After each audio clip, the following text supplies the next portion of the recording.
Il est 18h, bienvenue à vous, le second tour des municipales, c'est dans moins de 15 jours. France 3 Occitanie lance donc à partir d'aujourd'hui une série de débats politiques en bouleversant ses programmes pour vous proposer de suivre au total 25 débats de 40 minutes en Occitanie. Et pour débuter, la ville qui a certainement connu la campagne la plus folle.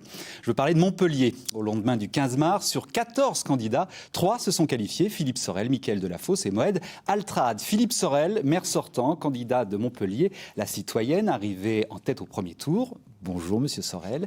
Face à vous, Mickaël Delafosse, arrivé deuxième, candidat PS, Europe Écologie Les Verts et Alliés. Vous conduisez la liste Montpellier Uni. Alors, à préciser une chose, c'est que le troisième candidat, Moed Altrad, a décliné notre invitation et refusé donc de débattre avec vous deux. Je vous propose, avant d'aborder les grands thèmes de vos programmes, une question d'actualité. Le président de la République l'a annoncé hier soir. Le déconfinement se poursuit, et notamment avec la réouverture complète des écoles et des collèges. Monsieur Sorel, vous étiez contre la réouverture des écoles il y a quelques semaines maintenant. Oui, bien sûr, je pense que les écoles auraient dû ouvrir en septembre pour préparer une rentrée normale si le virus n'était plus en circulation et modifié pour les temps des enseignants, pour la forme d'enseignement et pour les personnels municipaux et pour les enfants si le virus circulait toujours.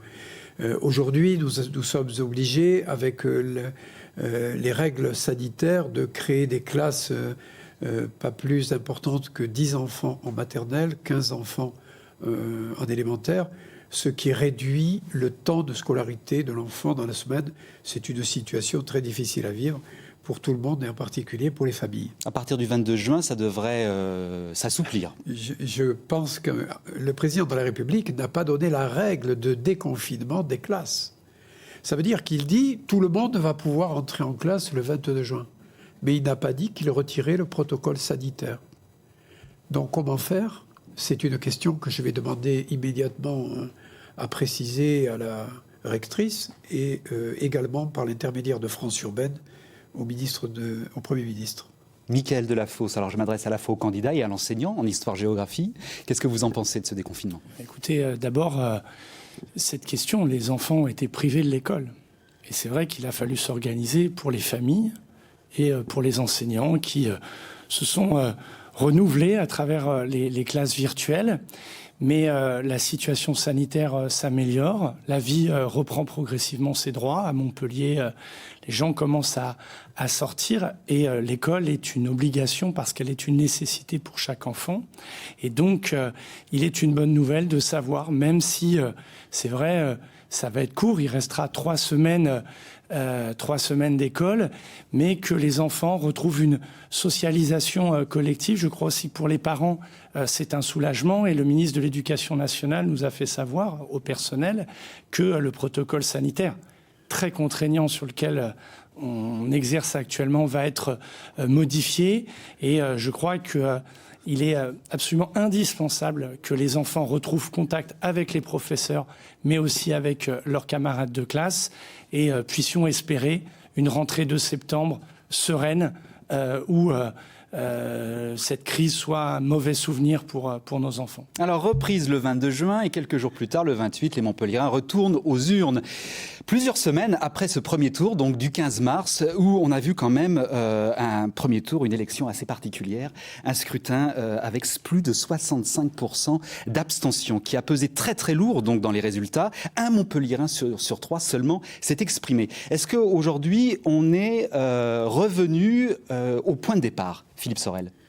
Je ne crois pas. Je pense que les habitants, même si ça va mieux dans le déconfinement, ont encore ce souvenir-là. Et puis, lorsqu'on va sortir du confinement, totalement et progressivement, les gens vont avoir envie de vivre, peut-être pas envie de voter. J'espère que tout le monde va pouvoir accomplir son devoir démocratique parce que c'est une étape importante de la vie démocratique française.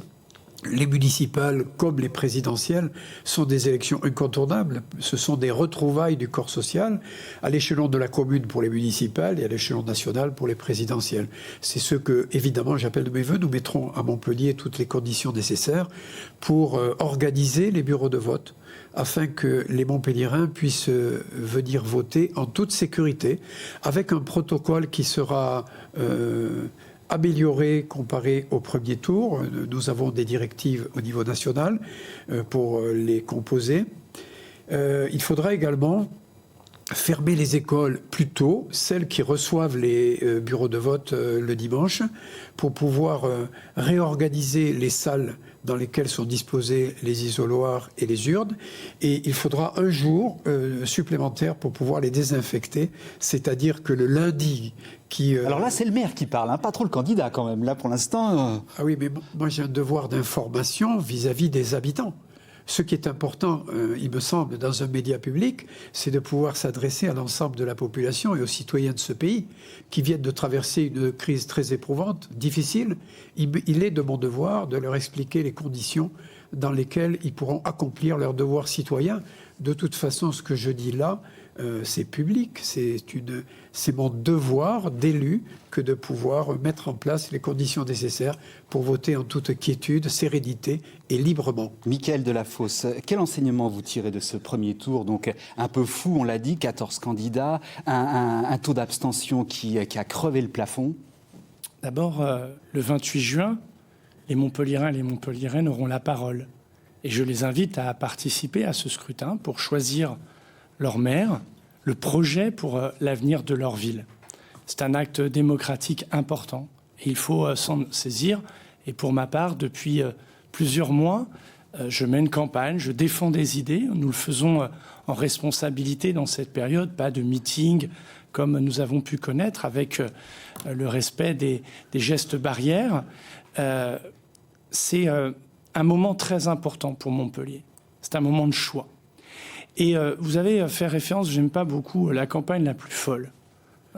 Avec de nombreuses négociations, des alliances. Mais je crois qu'il faut s'adresser avec sérieux à l'intelligence des Montpelliérains et des Montpelliéraines. Qui vont s'y retrouver, vous pensez ?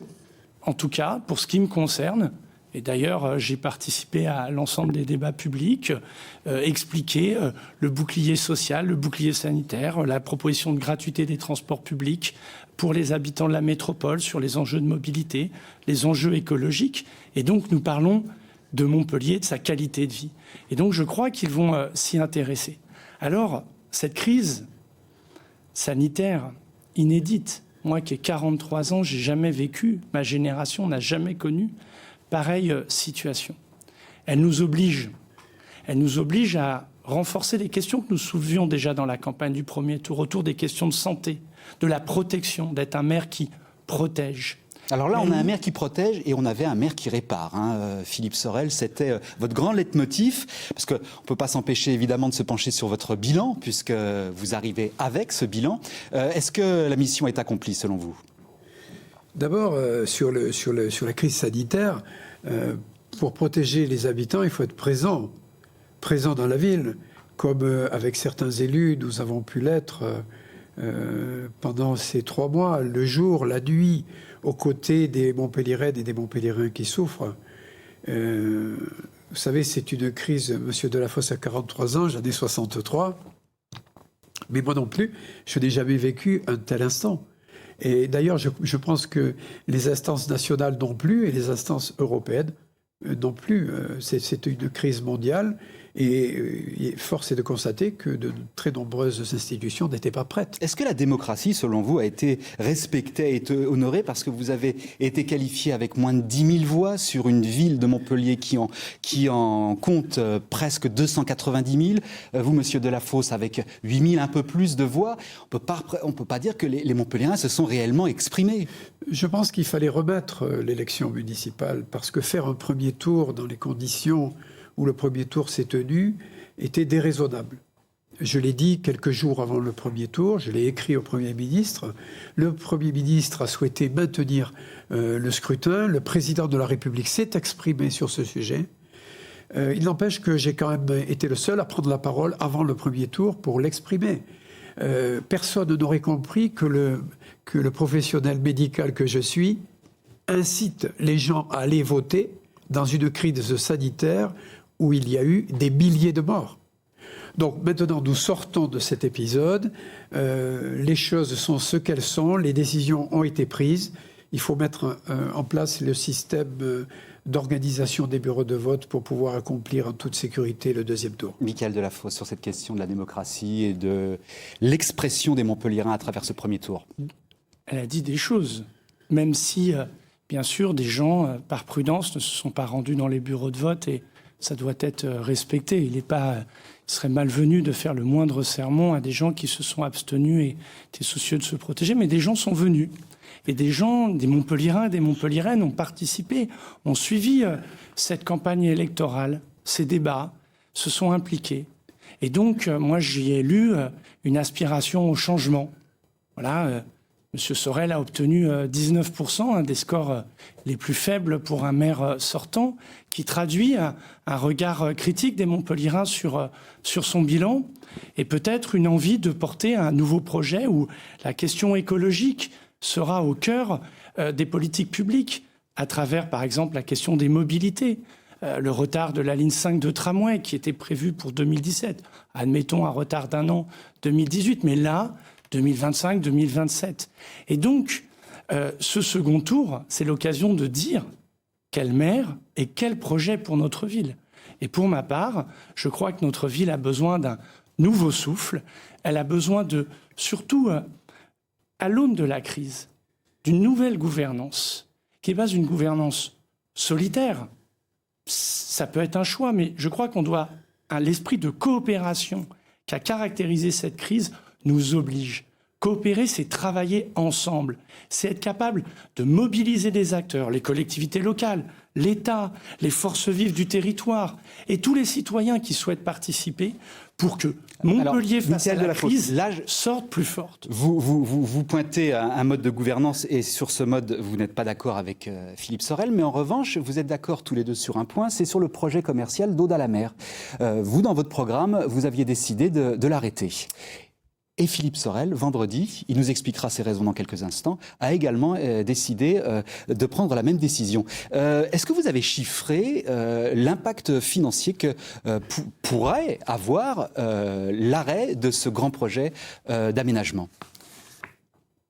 C'est une question que nous avons posée très vite dans la campagne électorale. Doit-on continuer ce modèle qui a existé pendant de longues années, d'étendre à la périphérie des surfaces commerciales? Dès le début de la campagne, dès juin 2019, j'ai indiqué que le projet Aude-à-la-Mer devait être ajourné pour protéger l'armature commerciale de l'Écusson et de nos quartiers.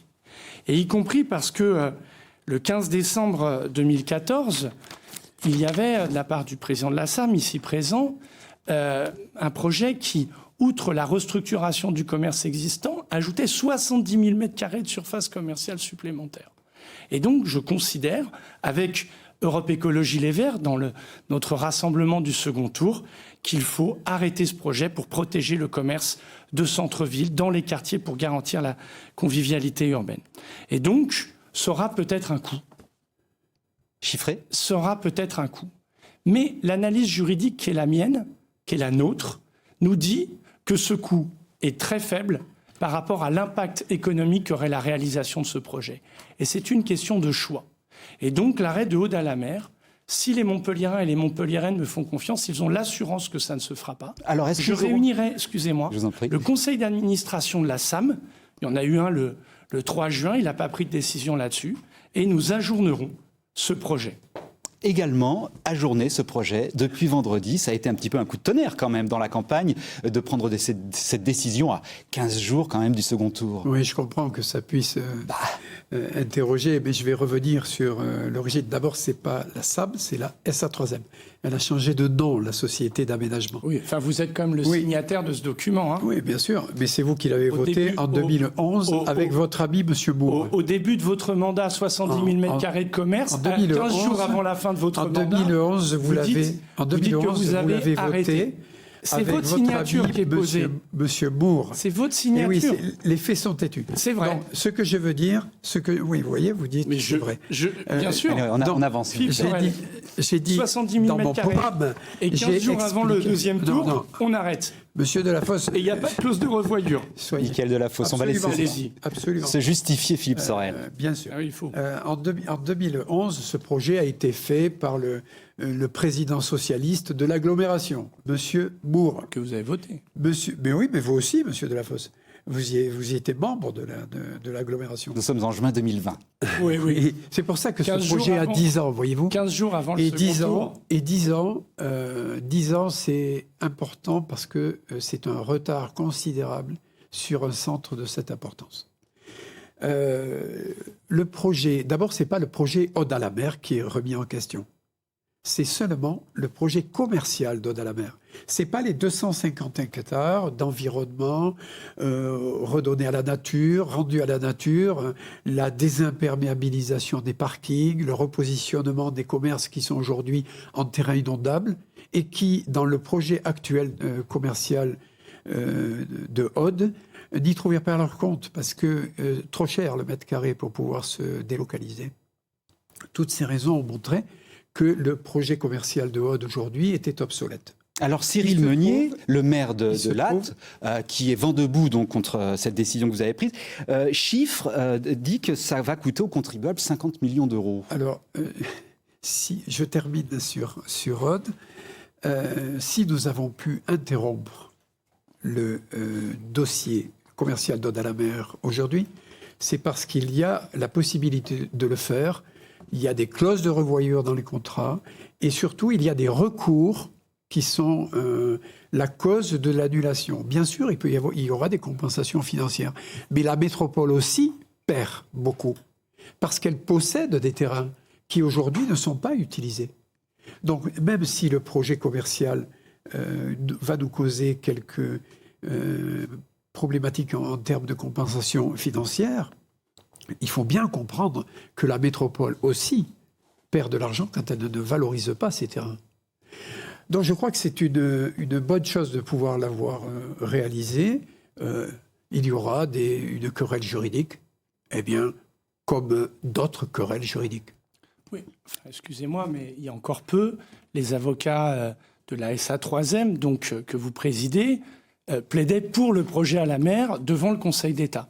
Et donc ce projet dont on voit des images qui est 2 fois la taille d'Odysseum, la clarté, ceux qui sont de manière cohérente depuis le début de cette campagne électorale pour l'arrêter, c'est la liste de Rassemblement de la gauche et des écologistes.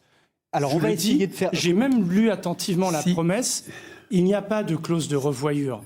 Je l'ai lu attentivement. Donc vous avez dit des choses qui sont très surprenantes. Pourquoi n'avons-nous pas arrêté ce dossier avant le premier tour ?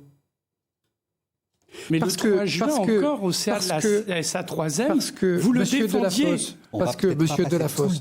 Non, mais c'est très important. Très important. Je vois ça. Parce que l'extension des commerces en périphérie... L'avons-nous fait fin juin ? Parce que le contrat nous y autorise. Et juin, dans le calendrier normal de l'élection, c'était après les élections municipales s'il n'y avait pas eu le Covid. Voilà, c'est tout simple. Enfin, c'est comme le calendrier de réalisation de la ligne 5 du tramway. Oui, non, mais vous mélangez tout, là. Je voudrais vous entendre tous les deux un mot de la Mogère. Oui. Je voudrais votre avis, mais là, beaucoup plus court, parce qu'il y a vraiment d'autres thèmes que je souhaiterais qu'on aborde ensemble. Un mot sur le stade. Ça a été également une grande conférence de presse que vous aviez organisée, Philippe Sorel, il y a quelques temps maintenant, pour présenter le nouveau stade. Oui. Où on en est aujourd'hui ? Quelle est votre position à tous les deux ? Michael Delafosse. Bien, le président Nicolin souhaite réaliser un équipement sportif, maîtriser son outil, comme d'autres villes l'ont fait. Je pense à Lyon, par exemple. Mais je ne demande pas ce que veut faire Nicolin, c'est à vous que je pose la question. Et je pense qu'il faut accompagner ce type de projet, parce que des investisseurs privés sont prêts à s'impliquer. C'est une bonne nouvelle. Et j'ai proposé comme localisation, en lieu et place du projet Aude à la mer, 2 fois la taille d'Odysseum, eh bien, d'installer le stade. Pourquoi ? Parce qu'à cet endroit, il y a 2 arrêts de tramway, il existe déjà des surfaces de parking, et donc le coût pour le contribuable sera très faible. Alors que si nous le faisons à Cambacérès, les coûts pour le contribuable d'équipement des infrastructures autour de ce projet seront importants. Voilà la proposition que je mets dans le débat public et chacun appréciera. Philippe Sorel. Je ne pense pas qu'on puisse jouer comme ça au domino en prenant un projet, le mettre à la place de d'autres. Il faut une réflexion préalable et puis surtout, il faut beaucoup de concertation. Le maire de Pérols n'est pas d'accord avec le projet que vous dites. Monsieur Nicolin n'est pas d'accord avec le projet que vous indiquez. Et quand vous parlez de parking, vous les désimperméabilisez pas, les parkings ?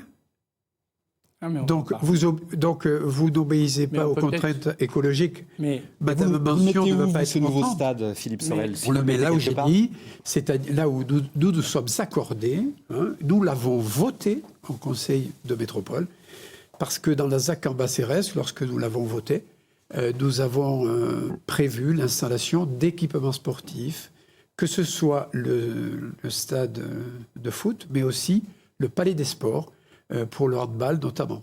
Je rappelle que ce projet est né du fait que le stade de la Mousson, que l'on voit là, est construit en terrain inondable, en zone rouge. Et on ne peut pas dire sur Aude qu'on va sortir les commerces parce qu'ils sont en zone rouge et les mettre ailleurs, et puis ne pas le faire pour le stade de la Mousson. Est-ce que le stade, ce dossier du stade, elle ne nous permet pas justement d'aller vers un autre point de votre programme, c'est sanctuariser les terres agricoles. Est-ce qu'il y a quelque chose qui se joue à ce niveau-là ? Mais allons-y. Les commerces du Fenouillet et du Soriec qui sont concernés par... Sorièche. Mais on peut... nous proposons leur relocalisation sur l'avenue Raymond-Dugrand ou dans le projet de ZAC-Pagésie pour renforcer l'armature commerciale du centre-ville et donc désimperméabiliser, parce que c'est une priorité. Et de la même manière, il existe des parkings dans ce secteur. Je pense à ceux de l'Arena, je pense à ceux des surfaces commerciales. Et donc ça permet de les utiliser. Et quant au dossier du stade à Cambas-Cérès, je veux bien qu'on me renvoie au sérieux. Mais enfin, découvrir la veille de l'annonce de la première pierre qu'il y avait un problème avec le plan d'exposition au bruit, ça ne fait pas très sérieux. Alors, sur la question de l'artificialisation des sols, nous, dans notre accord avec notre majorité de projets avec Europe Écologie Les Verts, par exemple, la zone d'aménagement différé prévue au Buis, eh bien, nous avons décidé de la sanctuariser pour en faire un des lieux de l'agroécologie, pour implanter de l'agriculture urbaine sur le territoire de la commune de Montpellier, comme on sent qu'il existe une dynamique qui fut portée par une femme remarquable, Isabelle Touzard, en matière d'agroécologie à l'échelle de la métropole. Et nous devons avoir une problématique aujourd'hui. On consomme un département tous les 7 ans d'artificialisation des sols. Ça nous oblige à faire différemment. Et donc, protéger des sols et, dans certains endroits, repérer, comme la ZAC-Pagésie, densifier de manière concertée, de manière intelligente, pour protéger notre territoire face à 2 vulnérabilités, les inondations et les îlots de chaleur. Alors, pardon de vous poser cette question, mais j'ai l'impression qu'encore une fois, vos 2 programmes sont identiques. Vous avez également cette intention, Philippe Sorel. Programme, c'est mon bilan, monsieur Hertmann. Non, c'est dans votre programme de créer une régie publique agricole. Attendez, c'est pas pareil. C'est sur des terres agricoles que vous voulez faire. C'est pas pareil. La ceinture verte de Montpellier, elle est intégrée dans le schéma de cohérence territoriale de la métropole. On a sacralisé 2 tiers du territoire. C'est déjà fait. Ce que dit M. Delafosse, nous l'avons déjà fait. La régie agricole, c'est autre chose. C'est proposer des terrains agricoles à des agriculteurs qui travaillent pour la ville, des municipaux. Hein. Et ça, c'est une nouvelle façon de voir la production bio, la conversion bio, et de pouvoir ainsi produire pour les cantines dont nous espérons que d'ici 2026, elles pourront proposer 100% là aussi, vous de êtes bio. d'accord. Cantine bio, tous les deux. Pour les cantines bio, là-dessus, on est d'accord. Il y a juste sur le tarif que vous n'êtes pas d'accord. Là-dessus, on est d'accord. Mais je reviens sur... Il y a un point sur lequel on a... Il y a un point important, comme disait M. Delafosse, c'est de revenir sur ce courage politique qu'il nous a fallu pour dire non à certains investisseurs, promoteurs, à des faits, pour arriver à 2 tiers de l'espace communautaire, c'est-à-dire métropolitain, sacralisé pour l'agriculture, la viticulture, l'arboriculture, l'environnement. Il a fallu mettre à mal des programmes immobiliers qui avaient été prévus. Et je remercie les maires, et en particulier le maire de Montpellier qui a participé, parce que là je parle en tant que métropole. Eh bien nous avons arrêté avec la Chambre d'agriculture de l'Hérault 400 hectares d'urbanisation et 200 sur Montpellier. Alors ça, c'est le bilan dont elle semble assez fière. Est-ce que vous êtes d'accord avec ce bilan? D'ailleurs, Thomassie, la zone de Thomassie, au nord de la commune, alors que d'aucuns voulaient y implanter un village de Rome, alors que le collège des Écossais, sur lequel, monsieur Delafosse, quand vous étiez adjoint à l'urbanisme, vous aviez des projets que non-béton qualifie de bétonisation. Nous les avons sauvegardés, gardés intacts dans leur écrin naturel. Mais je suis surpris qu'on parle de soi à la troisième personne. J'ai entendu là, à l'instant, dans ce débat. Je pense qu'il faut un peu d'humilité sur les sujets, surtout M. Sorel, qui est élu depuis 25 ans à la ville de Montpellier et qui est l'auteur, enfin qui a rapporté le plan local d'urbanisme qui date de 2006, qu'il est urgent de réviser. De réviser pourquoi? Outre la protection des terres comme la zone des Bouisses, c'est aussi changer de paradigme dans notre ville. Combien de maisons, avenue Louis Raffasse, du côté de la Martelle, du côté de la Chamberte, aux Aubes, sont-elles rasées au profit d'immeubles collectifs? Il faut arrêter les permis de construire? Eh bien, il faut que les permis de construire soient réalisés dans des zones d'aménagement concertées. Et que cette urbanisation à la parcelle, qui à la fois déstabilise le tissu d'un certain nombre de quartiers, qui fait que dans certaines écoles, eh bien, il n'y a plus de place. Et donc, ça oblige les gens à devoir prendre la voiture parce que les services éducation affectent ailleurs. Les équipements publics ne suivent pas, ça pose problème. Et donc, il y a une urgence à réviser le plan local d'urbanisme pour identifier les zones de projet et qu'il n'y ait pas une urbanisation qui, aujourd'hui, ressemble, et je l'ai dit, parce que vous n'étiez pas ni avec représentants au débat organisé par les acteurs de l'immobilier, Montpellier ne peut pas être le Far West, y compris quand ils abusent sur les prix d'acquisition. Et c'est une réalité très préoccupante de notre ville. Et le 28 juin, de ce point de vue-là, les Montpelliérains auront aussi le choix.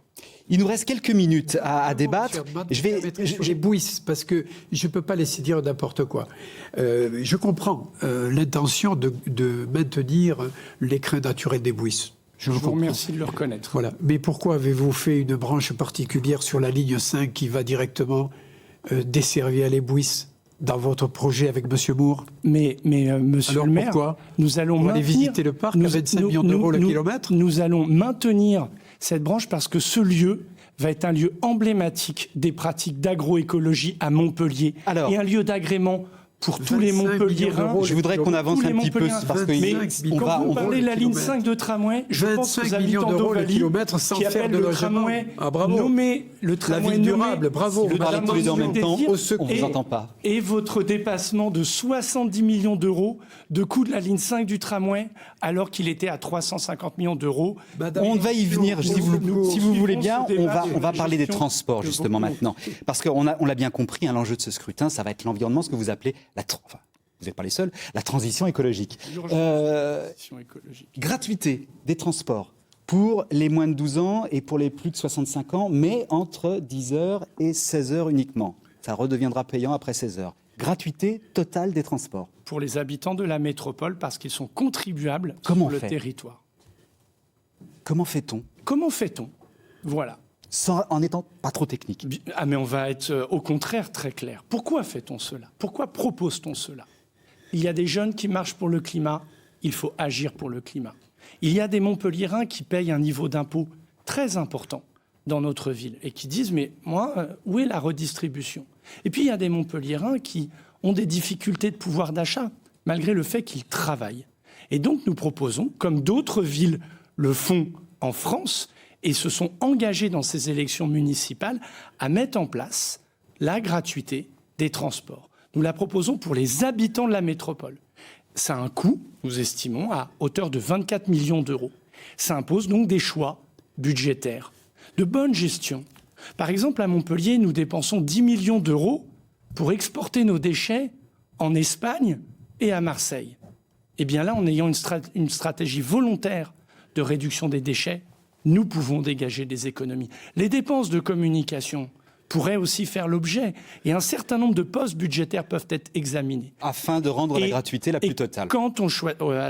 Durant ce mandat. Et quand on choisit un maire écologiste, comme j'entends l'être, on choisit un maire qui fait des choix utiles à tous. Philippe Sorel, pourquoi pas justement la gratuité totale? Pourquoi avoir choisi comme ça deux publics et pas tous les Montpelliérains? Parce que j'ai le sens des réalités, de la bonne gestion de la ville. C'est facile d'être généreux avec l'argent des autres, avec l'argent public. Nous avons été la seule ville à maintenir 0% d'augmentation des taux pendant 6 ans, ville et métropole. Donc il faut qu'il y ait quelques recettes. Mais la gratuité totale n'est pas souhaitable. D'ailleurs, tous les experts vous le diront. Ensuite, il y a un problème dans le raisonnement de M. Delafosse. C'est que le fait, et d'ailleurs il n'a pas répondu à votre question, M. Hertmann, quand vous lui avez dit comment vous faites, comment voulez-vous discriminer les gens qui prennent le tram?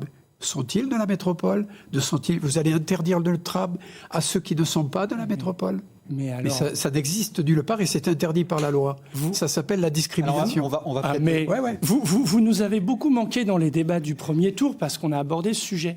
Que fait le président de la métropole?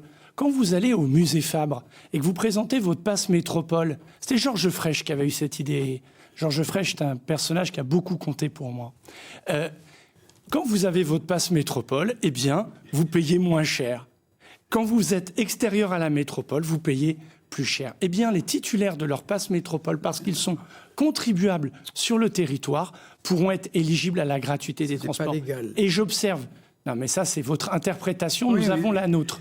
Et j'observe, vous parlez des experts, moi j'observe que dans beaucoup de villes, celle de Dunkerque, sans toucher à la fiscalité, eux, ils ont fait le choix d'une gratuité intégrale. Et je me réjouis d'ailleurs de constater, précisément, avec leurs difficultés, ils font des choix volontaristes pour faire en sorte de protéger le pouvoir d'achat et notre environnement. Allez, on va justement enchaîner. Vous avez dit que vous étiez tête de liste de la liste écologiste, vous êtes tête de liste du Parti socialiste.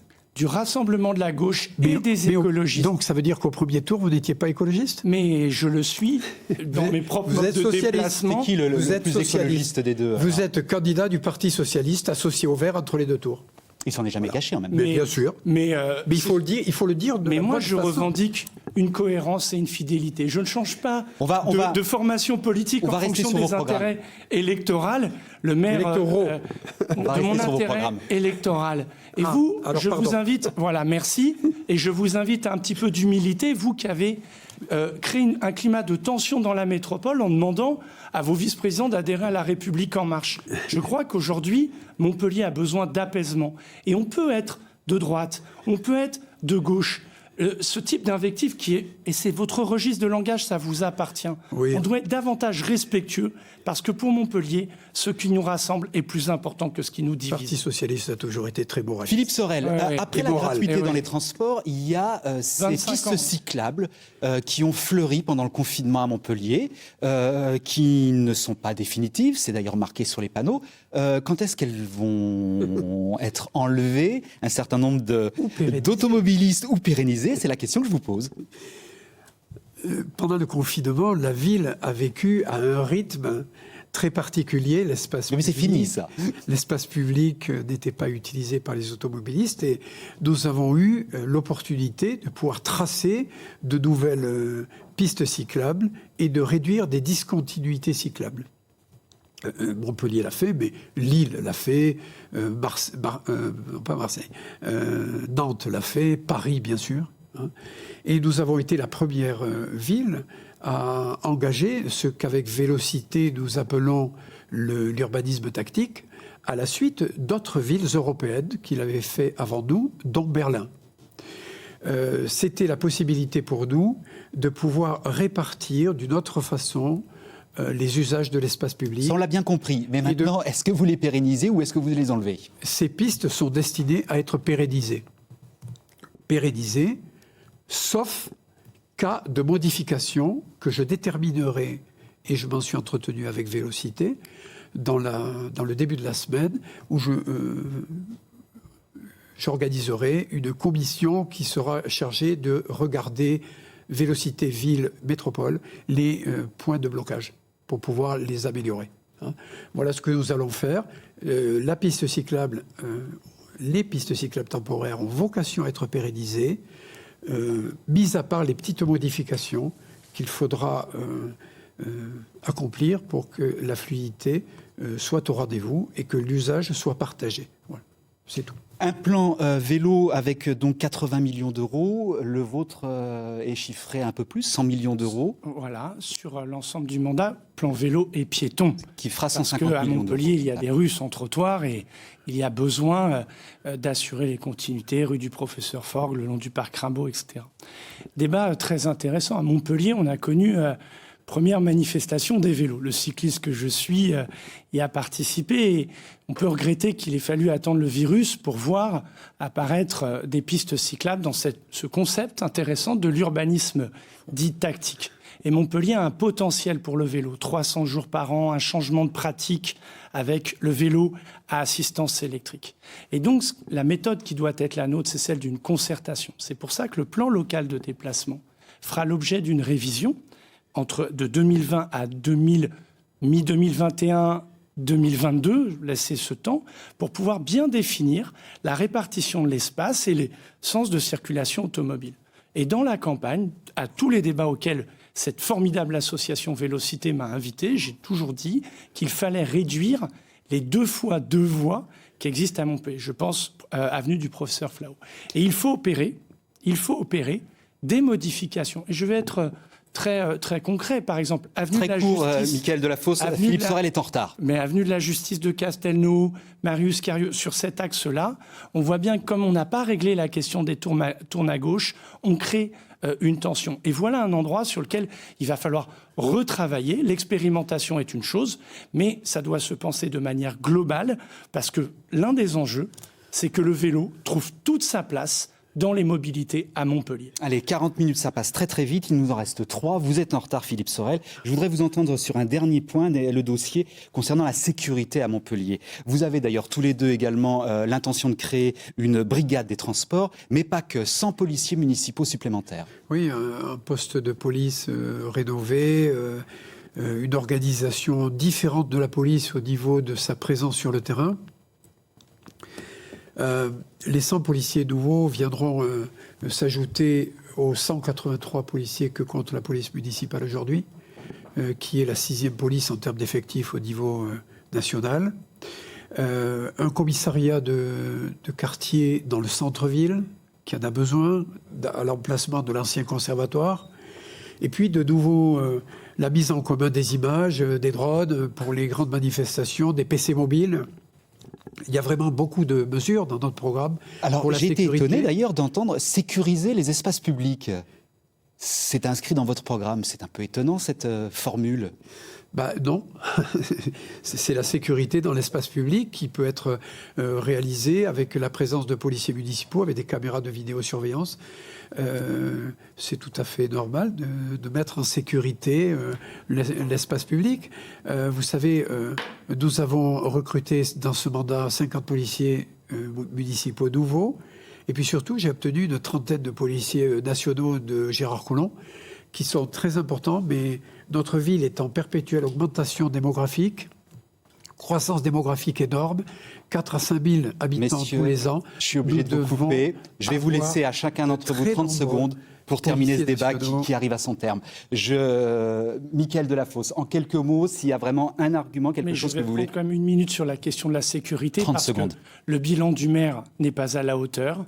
Il faut aujourd'hui une police municipale dans chaque quartier. Il faut une priorité d'action, la lutte contre la drogue, qui est un problème qui se pose. Sécuriser l'axe gare-comédie 24-24. Ça, c'est un enjeu. Et de ce point de vue-là, le bilan est exceptionnellement mauvais. Alors, maintenant, concluons. Le 28 juin, les Montpelliérains et les Montpelliéraines auront la parole.